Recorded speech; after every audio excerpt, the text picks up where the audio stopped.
नमस्कार दोस्तों, सोशियोलॉजी के क्रैश कोर्स चैनल में आपका स्वागत है। और इस समय हम असिस्टेंट प्रोफेसर का क्रैश कोर्स पढ़ रहे हैं, जिसमें यूनिट 6 पढ़ रहे हैं और इसका ये पार्ट 3 है। ठीक है। और युवागृह, देखिए सबसे पहले हमने जनजातियों के बारे में बहुत कुछ जान लिया है और कुछ चीज़ें और बची हुई हैं, उनको भी इसमें जान लेते हैं। फिर ये जो यूनिट 6 है इसमें 2-3 वीडियो और बनेगा और ये ख़त्म हो जाएगा। फिर अगली यूनिट की तरफ हम बढ़ेंगे। ठीक है।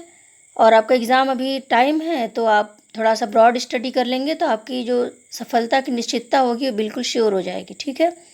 तो कहीं से कोई भी कमी हमें नहीं छोड़नी है, इसलिए हम बहुत ही अच्छे से पढ़ेंगे हर चीज़। तो युवागृह देखिए क्या है। जनजातियों में विद्यमान शैक्षणिक संस्था को युवागृह कहते हैं। और इसमें क्या होता है कि अविवाहित स्त्री और पुरुष आते हैं और अनौपचारिक रूप से शिक्षा प्राप्त करते हैं। ठीक है। अब देखिए इसमें क्या होता है कि जैसे हमारा स्कूल कॉलेज होता है, उसमें हमको औपचारिक ज्ञान दिया जाता है कि हम किस तरह से इंटरव्यू क्वालिफाई करें, किस तरह से हम एग्ज़ाम्स क्वालिफाई करें। और हमारा जो लक्ष्य होता है औपचारिक शिक्षा प्राप्त करने का, वो ये होता है कि हम जो ये समाज है, औपचारिक समाज है, जो पढ़ा लिखा समाज है, इसमें हम एडजस्ट हो जाएं। ठीक है। हम नौकरी कर सके, व्यवसाय कर सके और इस समाज को जो काम चाहिए पढ़े लिखे लोगों से, वो काम हमको आता रहे। तो इसीलिए हम क्या करते हैं, शिक्षा ग्रहण करते हैं। जैसे हम मान लीजिए क्लर्क बनना चाहते हैं, मान लीजिए हम प्रोफेसर बनना चाहते हैं, या फिर हम किसी अन्य संस्था में जाना चाहते हैं, तो हम क्या करेंगे, उससे रिलेटेड शिक्षा को ग्रहण करेंगे, उससे रिलेटेड मूल्यों को फॉलो करेंगे। लेकिन ये युवागृह है, जनजातियों को कोई नौकरी नहीं करनी, कोई व्यवसाय नहीं करना, उनको अपने ही कला और संस्कृति से आने वाली पीढ़ियों को परिचित कराना होता है। तो इसलिए ये युवागृह होता है। और इसमें क्या होता है, अविवाहित स्त्री और पुरुष रहते हैं, रात्रि बिताते हैं यहाँ पर, और उनको यौन संबंधी शिक्षा मिलती है यहाँ पर। और जो संस्कृति और कला से रिलेटेड चीज़ें हैं, उनके समुदाय से रिलेटेड, वो भी उनको बताया जाता है। उनको कहानियाँ सुनाई जाती हैं कि किस तरह से उनका समुदाय जन्म लिया है। यानी कुल मिलाकर देखा जाए तो उनकी जो प्रथा है, परंपरा है, रूढ़ियाँ हैं, उनकी जो मान्यताएं हैं, उसको एक पीढ़ी से दूसरी पीढ़ी तक संचारित करने के लिए ये एक स्थान होता है। ठीक है। अब देखिए जनजाति और उनसे रिलेटेड युवागृह कौन कौन से हैं।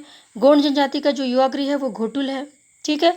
और उराव जनजाति का घुमपुरिया, मुंडा हो और बिरहोर जनजाति के तीनों के जो युवागृह होते हैं एक ही नाम से पुकारे जाते हैं, वो है गिटियोरा।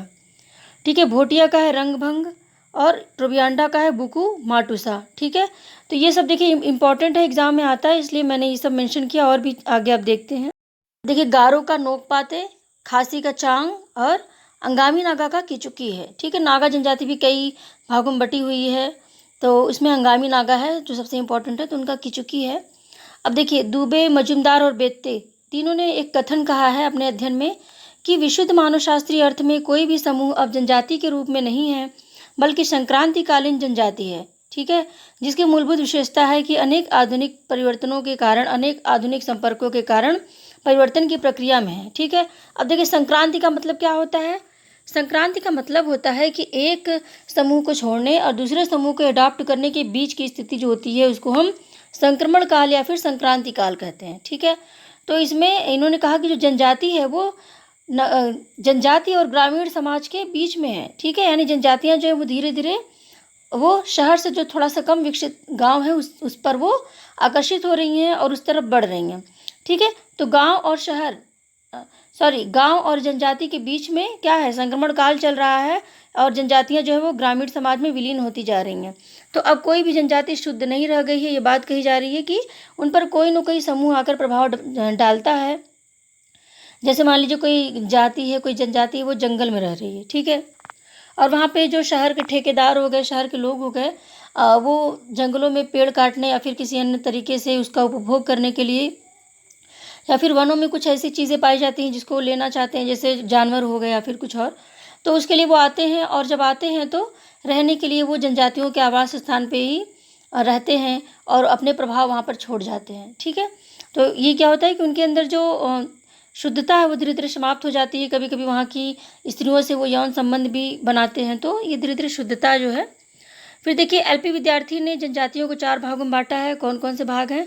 एस्ट्रो एशियाटिक परिवार, तिब्बती चीनी परिवार, द्रविड़ परिवार और इंडो यूरोपियन परिवार। ठीक है। तो ये 4 प्रकार के परिवार एलपी विद्यार्थी ने भारत को 4 जनजातीय भागों में बांटा है। अब देखिए इसमें है ट्रोपोजनाल जनजाति में यौन संबंधी कड़े नियम पाए जाते हैं। ठीक है। यहाँ पर यौन संबंधी कड़े प्रतिबंध पाए जाते हैं।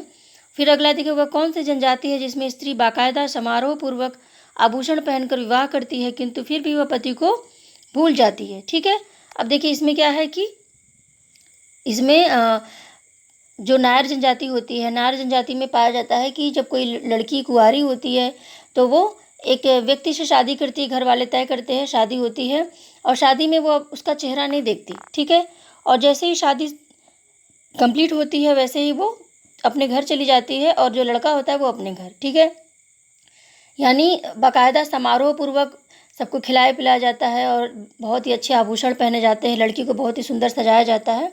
तो सारी प्रक्रिया होती है लेकिन वो उसका चेहरा नहीं देखती, कभी उसके साथ रहती नहीं है।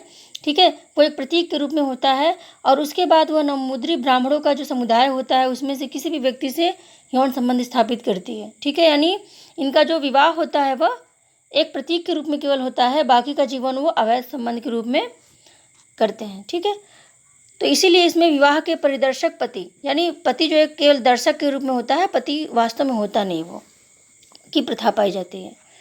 अब देखिए, हो और टोडा जनजाति में हरा और सूखा दो प्रकार का मृतक संस्कार पाया जाता है।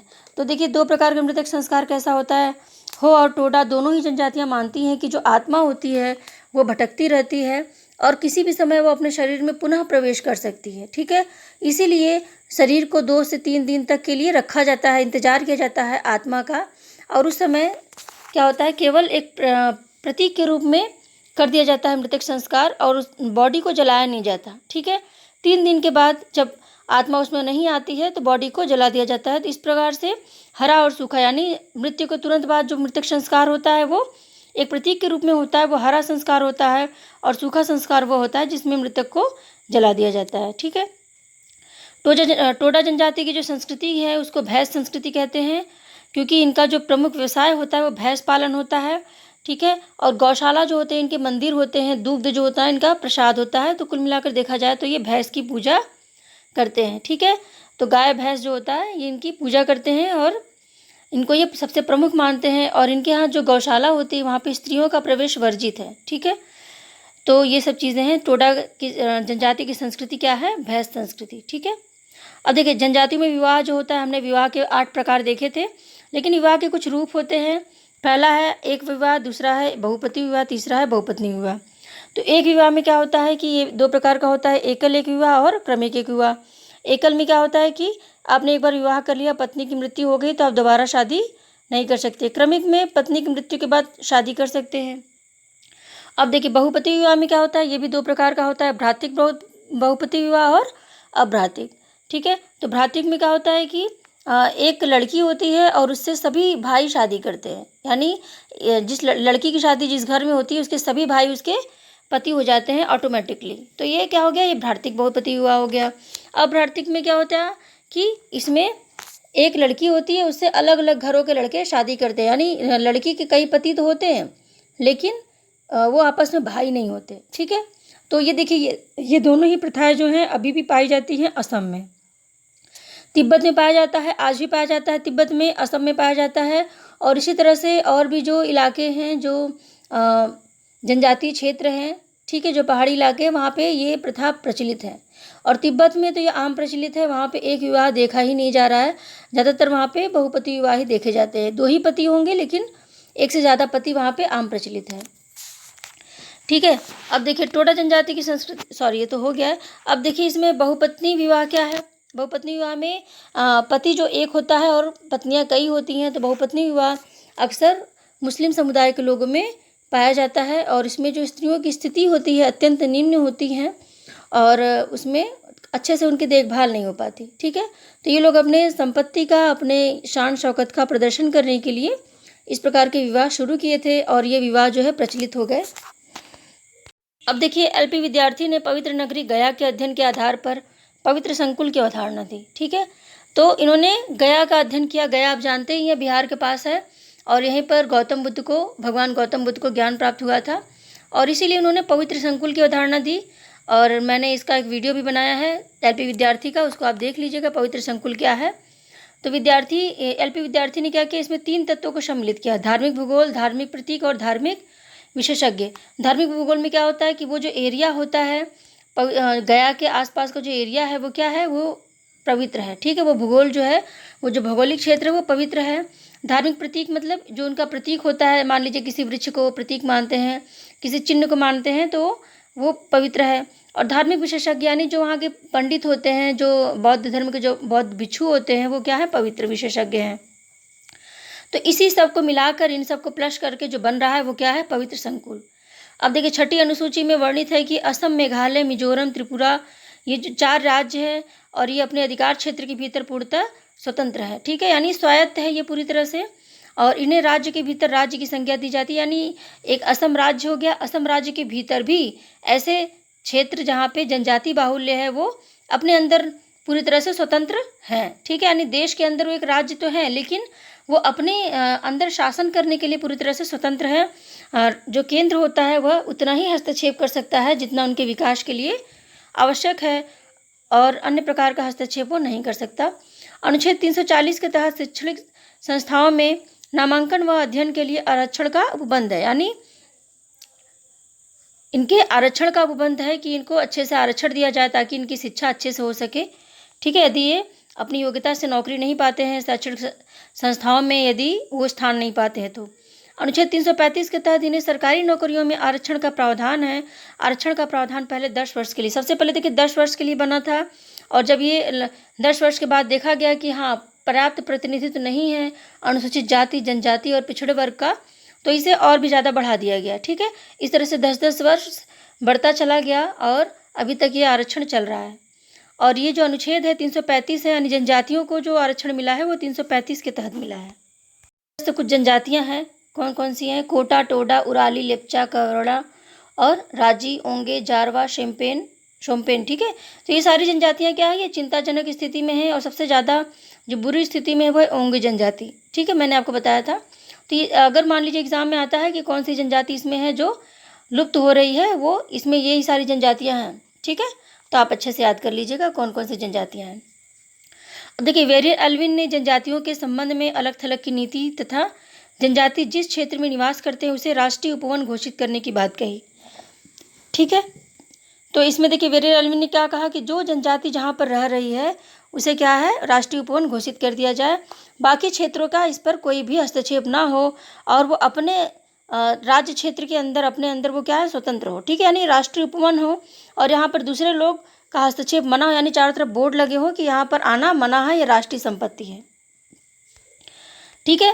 तो ये चीज़ है। अब देखिए GS घुरिया ने इन्हें पिछड़े हिंदू कहा, यानी कहा कि ये लोग जो है वो पिछड़े हिंदू हैं, हिंदुओं की ही प्रजाति हैं, और हिंदू लोग क्या किए, वो सभ्यता के संपर्क में आते गए, वो अलग अलग लोगों के संपर्क में आते गए, और उनका जो विकास है वो होता चला गया, इसलिए लोग आज इस तरह से हैं। जबकि ये लोगों के संपर्क में नहीं आए, सभ्यता के संपर्क में नहीं आए, इसलिए इनको शिक्षा और टेक्नोलॉजी और जीवन और अन्य सभ्यताओं के बारे में पता नहीं चला, और ये पिछड़े के पिछड़े ही रह गए, तो इसलिए इनको पिछड़े हिंदू कहा।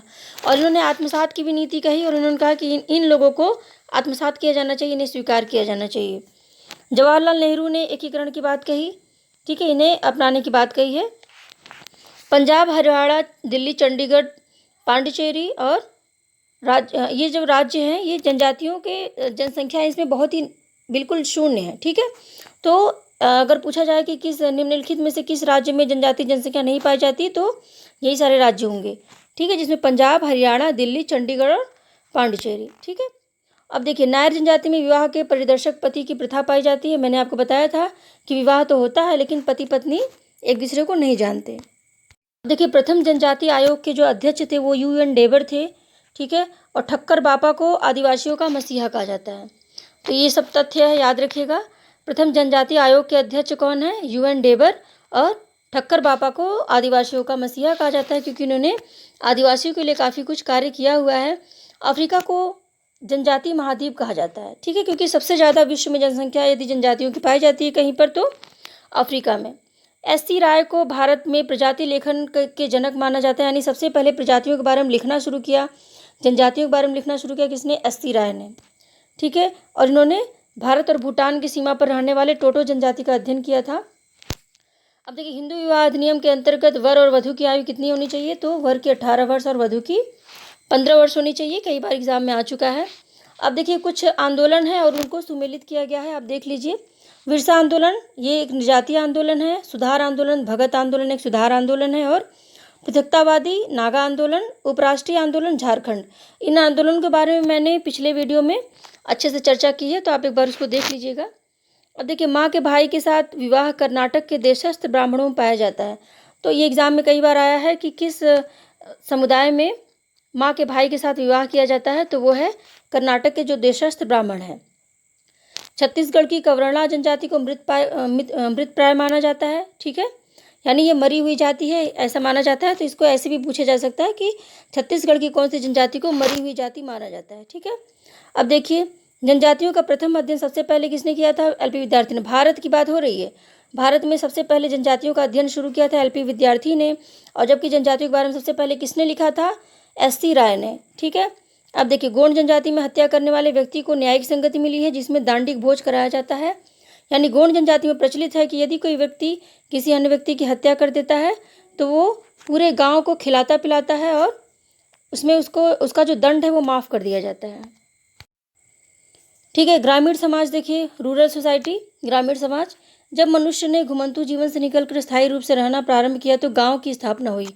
यानी सबसे पहले मनुष्य क्या था? आधा लंगूर था, आधा इंसान था। ठीक है, और वो जब घूम घूम के अपना शिकार करता था, अपना पेट पालता था, किसी तरह से वो जी रहा था, जानवरों के जैसे जी रहे थे वो लोग। तो उसमें क्या हुआ कि उनका जीवन स्थायी नहीं था। आज खाना मिला, कल नहीं मिला। मान लीजिए कल ऐसे इलाके में पहुंच गए जहाँ पे कोई जानवर ही नहीं है, तो कैसे जिएंगे? ठीक है, तो इस तरह से क्या हुआ, धीरे धीरे वो स्थायी रहने के लिए जब व्यवस्था शुरू की तो उन्होंने प्रकृति से जुड़ना शुरू किया और घास फूस खाना शुरू किया। उनको पका के खाने के लिए आग जलाना उन्होंने सीखा। तो अब उनको रहने के लिए एक आवास चाहिए कि इतना घूमने से कोई फ़ायदा नहीं, एक ही जगह पर रहकर पैदावार की जाए खाने वाली चीज़ों का। ठीक है, तो वो क्या किए, एक जगह पर रहना शुरू किया और वहीं पर धीरे धीरे गांव की स्थापना हो गई। और गांव के बारे में कहा जाता है कि ये सीमित आकार का होता है, छोटा होता है, प्रकृति पर पूरी तरह से निर्भर होता है और यहाँ के जो लोग होते हैं घनिष्ठ प्राकृतिक संबंध इनमें पाया जाता है। ठीक है, और इनकी बारे में विशेषता हम और भी पढ़ेंगे। और देखिए, भारत जो है वो भी एक कृषि प्रधान देश है, जहाँ पर 67% जनसंख्या जो है वो गाँव में निवास करती है। ठीक है, और देखिए एक चीज़ और याद रखिए कि कोई भी देश यदि ग्रामीण होगा तो वहाँ की जो ज़्यादातर परंपराएं प्रथाएं होंगी वो ग्रामीण होंगी। ठीक है, और यदि कोई देश नगरी होगा तो वहाँ की जो प्रथाएं परंपराएं होंगी वो नगरी होंगी। कोई देश यदि जनजाति है तो वहाँ की ज़्यादातर परंपराएं प्रथाएं वो क्या होंगी? जनजाति होंगी। तो याद रखिएगा ये चीज़, भारत का ग्रामीण है, इसीलिए आज भी हमारे यहाँ जो शादी विवाह की परंपरा प्रथा पाई जाती है वो भी पुराने ज़माने का जो है वो आज भी पाया जाता है। बस उसका रूप थोड़ा सा परिवर्तित हुआ है, लेकिन वो चेंज नहीं हुआ है, वो ख़त्म नहीं हुआ है। अब देखिए, विशेषता देखिए, गांव की कम जनसंख्या होती है गांव की। ठीक है, आप जानते ही हैं कि जो गांव की जनसंख्या होती है कम होती है, दूर दूर तक इलाके पूरे खाली होते हैं और खेत होते हैं, दूर दूर तक कहीं कहीं घर होता है। प्रकृति पर निर्भरता, ये प्रकृति पर निर्भर होते हैं। ठीक है, यानी खेतों पर निर्भर होते हैं, खेती करते हैं और खाते हैं, गाय भैंस पालते हैं और उसी से इनका जीवन चलता है। ये प्रकृति पर निर्भर होते हैं, ये टेक्नोलॉजी बेस्ड जीवन नहीं जीते। इनका आकार छोटा होता है, छूट फूट कहीं कहीं पे इलाके होते हैं, बाकी इलाका खाली होता है, तो बहुत ही छोटा आकार होता है। सजातीयता देखिए, ये बहुत ही सजातीय होते हैं, रहन सहन एक जैसा होता है, भाषा एक जैसी होती है, खान पान एक जैसा होता है, विचार भी एक जैसे होते हैं और इनका जो कार्य होता है वो भी एक जैसा होता है। ठीक है, रोज़ सुबह उठना, खेती करना, एक जैसा खाना खाना, एक ही जैसे मिट्टी के चूल्हे में बने हुए खाना खाना। ठीक है, और भी जो शिक्षा होती है वो भी एक जैसी होती है, समान परंपराएं, समान प्रथाएं, आर्थिक स्थिति एक जैसी होती है। तो सजातीयता इनमें बहुत ज़्यादा होती है। देखिए, प्राथमिक संबंध इनमें पाया जाता है। ठीक है, प्राथमिक संबंध जैसे कि जो पड़ोसी होते हैं वो भी बिल्कुल अपने परिवार के सदस्य के जैसा रहते हैं। बच्चों ने खाना खाया कि नहीं खाया, पड़ोस में जाकर खा लिया, तो ये सब चीज़ें चलती रहती है गाँव में। तो ये प्राथमिक संबंध होता है। सादा और सरल जीवन होता है इनका। ठीक है, ये बहुत ज़्यादा ये चकाचौंध में जीवन नहीं जीते और ना ही दिखावा करते हैं, ये सादा और सरल जीवन जीते हैं। कपड़ा फटा है फिर भी वो उसको पहन के आराम से गुजारा कर लेते हैं, तो ये बहुत ज़्यादा चीज़ें दिखावा नहीं करते। ठीक है, बंद व्यवस्था देखिए, गांव में आपने देखा होगा कि कोई भी चीज़ उठाकर किसी को दे देते हैं। मान लीजिए उनके यहाँ कोई रिश्तेदार आया तो उनको बोरे भर भर कर चीज़ें दे देते हैं कि ले जाइए। ठीक है, तो ये हमारे शहरों में तो नहीं होता, तुरंत तो तौलने लगेंगे, हाँ इतने का इतना पैसे का होता है, इतना देने से इतना नुकसान हो जाएगा। ठीक है, तो ये सब चीज़ें होती हैं। लेकिन गाँव में सादा और सरल जीवन पाया जाता है, बहुत ज़्यादा दिमाग नहीं लगाते। बंद व्यवस्था देखिए इसमें पाई जाती है, यानी जाति प्रथाएं, रूढ़ियाँ, परंपराएं हैं, प्रथाएं हैं, इनसे चाहकर भी व्यक्ति नहीं निकल सकता है, चाहे जितना भी योग्यता हो, आपके पास पैसे हो, आप कितने भी सुंदर हो इससे कोई मतलब नहीं है, आप ब्राह्मण है कि नहीं है ये मतलब है, ठीक है। आप छोटी जाति के हैं कि नहीं, ये सब चीज़ें देखी जाती है यहाँ पर। तो बंद व्यवस्था पाई जाती है और किसी भी तरह से जाति जैसी संस्थाओं का उल्लंघन नहीं किया जाता है। सामुदायिक भावना इसमें पाई जाती है, यानी ये मेरा गाँव है और इस गाँव की रक्षा हमें करनी चाहिए, तो ये सब भावनाएं पाई जाती हैं। रूढ़ियों और प्रथाओं का महत्व इसमें पाया जाता है। रूढ़ियाँ और प्रथाएं जो होती हैं इनको किसी भी हाल में लोग तोड़ नहीं सकते हैं। फिर देखिए, चार्ल्स मेटकाफ ने 1832 में भारतीय ग्रामीण समुदाय को छोटे गणराज्य कहा, ठीक है। इन्होंने देखिए 1832 में एक लेख लिखा जिसमें कहा कि भारतीय ग्रामीण समुदाय जो है वो छोटे गणराज्य है। इसके अलावा बेडेन पावल और कार्ल मार्क्स ने भी भारतीय ग्रामीण समाज को छोटे गणराज्य कहा, ठीक है। क्योंकि देश में क्या हो रहा है इससे बहुत ज़्यादा प्रभाव गाँव में नहीं पड़ता था। कौन राजा बना कौन नहीं बना, किसकी मृत्यु हुई, कहाँ पे दंगा हुआ, इससे बहुत ज़्यादा गाँव में प्रभाव नहीं पड़ता है। आपने देखा होगा कि कोरोना महामारी आई, आधी विश्व की जनसंख्या जो है वो संकट में आ गई, लेकिन गाँव में आज भी इसका प्रभाव बहुत ही कम है।